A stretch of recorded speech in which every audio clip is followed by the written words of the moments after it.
Tim. My name is Tim Haig Sr. I am a speaker, author. I have Parkinson's disease, and I'm a PD Avenger. I'm also the executive director and founder of U-Turn Parkinson's, a wellness center here in Winnipeg, Manitoba, Canada. And this is Coffee with Tim, a conversation of life and Parkinson's. Well, if you're tuning in, it's week 2 in a row.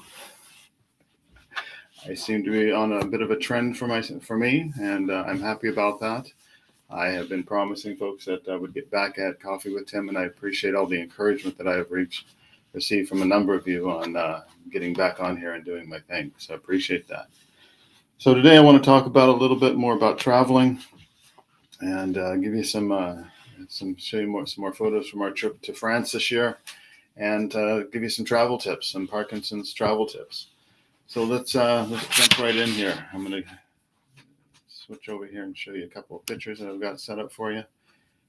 And now, just get the computer to do what we want it to do. I think that should be giving you the picture I want you to see. That is the view that we woke up to every single morning that we were in France. And this, folks, is the reason why I travel. It is absolutely unbelievable, the view that we got to experience while away. And if you weren't with us last week and didn't hear me say, we went for just over a month, rented a little apartment here on this bay on the Mediterranean and hung out. We decided that if we could sit at home with COVID and do very little, we could also sit on the Mediterranean and do very little. So that's exactly what we did. And it was absolutely gorgeous place we were at. I would highly recommend it. It is absolutely beautiful. So travel tip number 1, stay in one place and take day trips. Well, that's exactly what we did.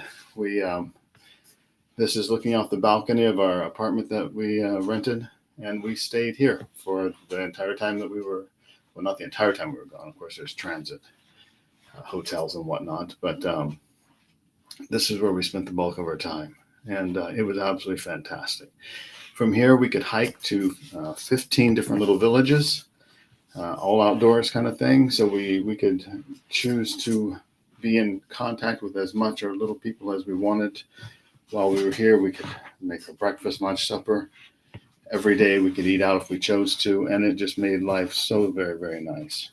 So plan your hotel, your bed and breakfast in a central location like this, where we could get away to different places. But also, if you're thinking post-COVID, and you're planning on staying in a city, make sure you plan your hotel, your residence in a central location, so that if you're out, and those of us with Parkinson's, you don't know what it's going to deal you from day to day, from hour to hour, and sometimes you need to head back for a rest, an unanticipated nap, or an unanticipated off time. So you want your place to be as central as possible, so that you're not, if you have an hour's train ride or bus ride or drive to any of the spots that you want to see, and that's what you have to do every day, and you're setting yourself up to be out most of the day, that may not work well for you.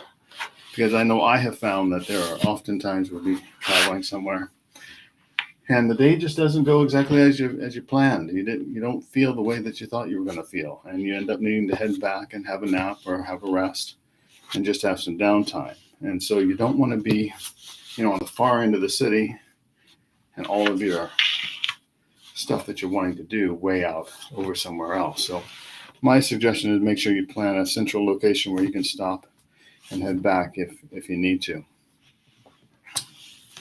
Now let's see. Let's show you some more pictures here. If I can get my pictures to work for me. Here we go. What does Tim and Cheryl do when they're on holiday? They stop for cappuccinos. Always. I was scrolling through my pictures, looking at which ones I wanted to share with you today, and I thought, well, this is classic us. I mean, we don't go a couple hours without needing to stop for coffee. It's just who we are. And then this will highlight my second tip for you. Don't wait until you're hungry to eat. Just don't. you're on holidays. This is not the time to be dieting. This is not the time to be counting calories and trying to, hold things in check. I mean, you don't want to go crazy, of course, but it's also not that time to be penny pinching your calories, if you will. You want to make sure you take snacks with you on the plane, in the mall, if you're out for a hike, wherever. Take food with you. We know we've experienced things where you think you know where you're going and you get lost. Harkens back to The Amazing Race, right? But you end up getting lost, or you make it to that restaurant and the restaurant's full. You make it to that special restaurant that friends told you about, that you got to check this out when you're in wherever you're at, and you get there and it's closed. You need to make sure you've got food with you so that the hangries don't wreck your day, right? You don't want to be fussing and fudging around because you're hungry. And it's a simple thing as sticking a power bar in your backpack, taking some peanuts, some M&Ms, some whatever you like, and making sure that you eat regularly, so that you don't end up hungry and you and the wife end up on each other's throats. And well, we all know how that ends up. All right, let's go back here. Some more pictures. Wrong way. Okay. It's not wanting to give me the rest of my pictures. Isn't that interesting? All right. Well, I guess that's your only 2 pictures for the day. Let's see if I can do how. Maybe I'll do it this way. All right. Here we go. And our hikes that we were on, absolutely beautiful places. Spent lots of time outside. So if you're concerned about being around lots of people, being tight with the community, you're still concerned about COVID, choose places where you don't have to be around so many people. Nothing wrong with that. And we saw just beautiful landscape, places we got to enjoy, and just being out doing lots of hikes. Now this is fun. I love this picture because this is the oligarchs that we hear so much about of recent. I don't know how much this particular yacht would cost, but my goodness. If you're from Manitoba and you know Lake of the Woods, Kenora, to give you some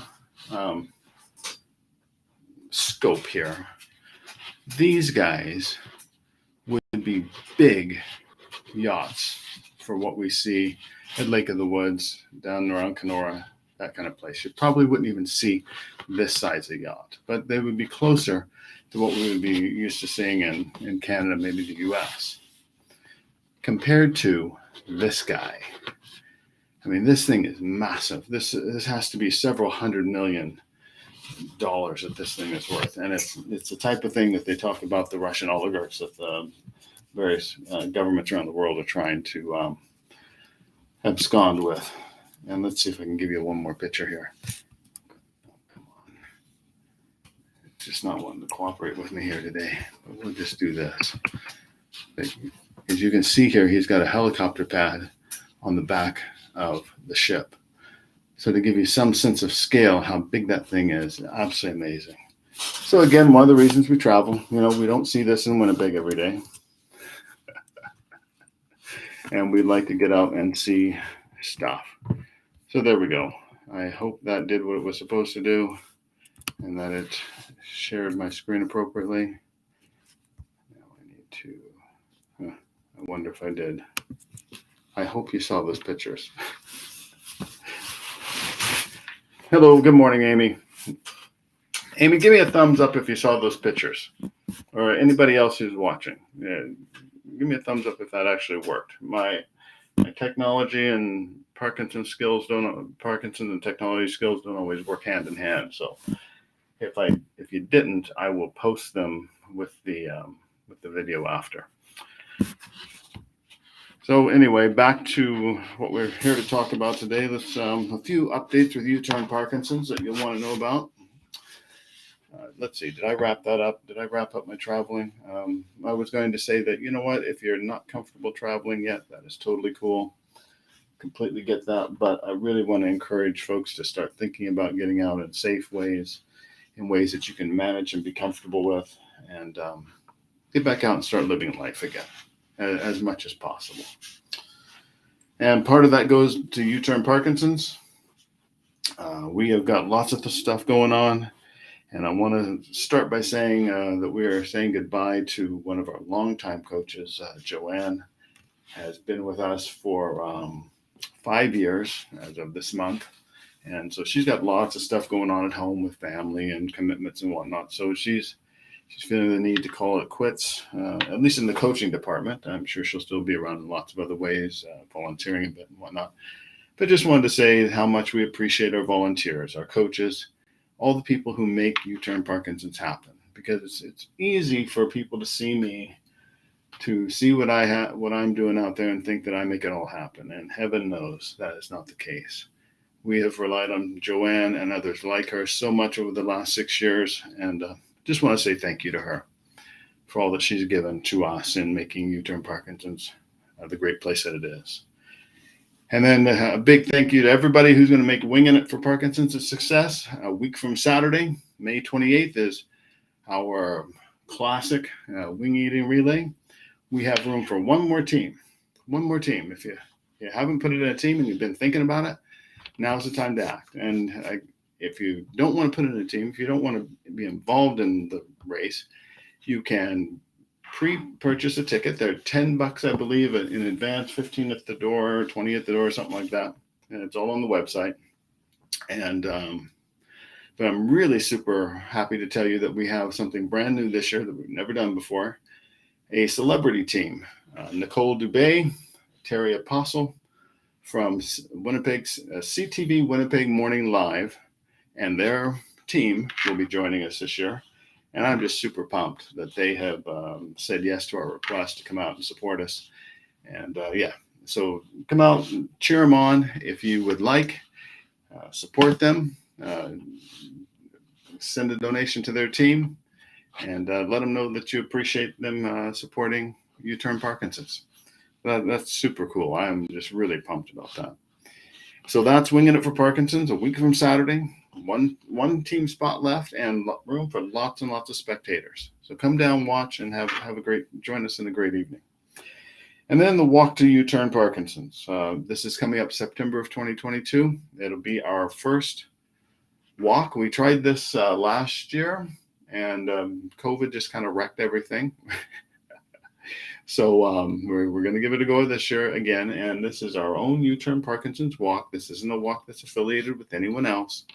It's strictly ours. And as we get closer, we'll give you the exact location and date and whatnot. We've got dates set aside, but we're just finalizing exactly where we're going to hold the walk. But I want you to start thinking about it. I want you to start thinking about raising funds for it. This is going to be a significant fundraiser for the charity to help push us forward as we look to getting our own gym space, our own office space, some of the other things that we need to help the people in Manitoba living with Parkinson's live their best. So we're going to need you to come out with your family and your friends, walk with us, have a great day, and help us raise funds and awareness for Parkinson's disease in Manitoba. All right, I think that's it for me today. We'll see you again next Friday. I hope you're doing well. If you need anything, drop me a line. If you have questions about anything, drop me a line. If you'd like to hear my thoughts on any particular topic, if you'd be interested in hearing from a professional, a guest that I should bring on, drop me a note in the chat. You can find me on social media. It's Tim Haig Senior. It's Tim Haig SR, so Tim Haig Senior, and you can find me on Twitter, Instagram, Facebook, all those. And or just through the website at U-Turn Parkinson's, info@uturnpd.org. And let me know what you'd like to hear and what you'd like me to talk about. But because the whole point here is to try to relate just some real life stories. That's why I show you the travel pictures and talk about traveling, because that's our passion. That's what we love to do. And so how do we make that happen while living with Parkinson's disease? It can be tough. Like I said last week, the jet lag can be just horrendous. You've got to plan ahead. You've got to plan for the unexpected. You've got to take it a little bit slower. You've got to be prepared for things not going right. But if you do, you can do more. You can still live. You can still have your life. You can still pursue the things that you want to pursue. You just do them in a little bit different fashion. And that's all it really boils down to. So I want to encourage you with that. So anything that you'd like to hear us chat about here, let me know. And I always love getting feedback and hearing what you think about things. So that's it for today, folks. Until next week, have a great weekend. It is a long weekend here in Manitoba. If it's not where you're at, sorry. But enjoy it. Enjoy it anyway. Hug those you love and live your best. Persevere, because this race, your race, can be won as well. Until next week, guys, persevere. Hang in there. Live your best. I'll talk to you then. Bye-bye.